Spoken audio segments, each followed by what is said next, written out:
language, of course English. Activate before use. Alah. Start. Shutter record button. Press 1. Sini mana? Power on. Okay. Dia nak calibrate key. Swipe from right edge. Oh.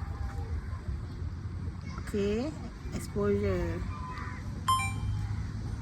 Tap to change shooting mode. Oh. Photo. First time main setting tu memang kena buat. Standard. Standard kan? Tu boleh tukar. Slide down. Oh, slide down boleh tukar macam-macam. Oh, okay. Tukar ni. Okay, gimbal rotated. Ni lah dia di skrin.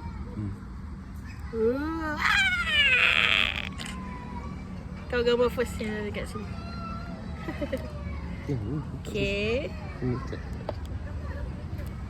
Okay, lepas tu tukar mod.